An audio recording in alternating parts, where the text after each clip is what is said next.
ഭരണഘടനാ വിരുദ്ധമായി സത്യപ്രതിജ്ഞ ചെയ്ത ബി.ജെ.പിയുടെ തിരുവനന്തപുരം കോർപ്പറേഷനിലെ 20 കൌൺസിലർമാരുടെ സത്യപ്രതിജ്ഞ ഇന്നലെ ഹൈക്കോടതി റദ്ദാക്കി. ഇക്കഴിഞ്ഞ തദ്ദേശ സ്വയംഭരണ തെരഞ്ഞെടുപ്പിന് ശേഷം ആറ്റുകാൽ ദേവി മുതൽ ശ്രീ പത്മനാഭസ്വാമിയുടെ പേരിൽ വരെ സത്യപ്രതിജ്ഞ ചെയ്തത്. എന്നാൽ ഇത് ഭരണഘടനാ വിരുദ്ധമാണെന്ന് ചൂണ്ടിക്കാട്ടി കോർപ്പറേഷനിലെ തന്നെ CPM കൌൺസിലറായ SP ദീപക് ബഹുമാനപ്പെട്ട കേരള ഹൈക്കോടതിയെ സമീപിക്കുകയായിരുന്നു. ഇതുപോലെ തന്നെ പാലക്കാട് നിന്നും മറ്റൊരു ജനപ്രതിനിധി മുൻ മുഖ്യമന്ത്രിയും കോൺഗ്രസ് നേതാവുമായ ഉമ്മൻചാണ്ടിയുടെ പേരിൽ സത്യപ്രതിജ്ഞ ചെയ്തിരുന്നു. ഇതും പിന്നീട് ഹൈക്കോടതിയിൽ കേസായി വരികയായിരുന്നു.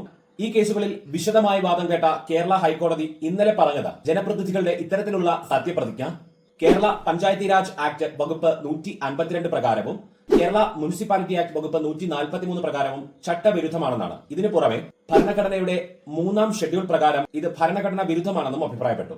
ഇത്തരത്തിൽ തെരഞ്ഞെടുക്കപ്പെട്ട ജനപ്രതിനിധികൾ in the name of God അഥവാ സോളംലി അഫേം ദൈവനാമത്തിലോ ദൃഢപ്രതിജ്ഞയാണ് എടുക്കേണ്ടത്.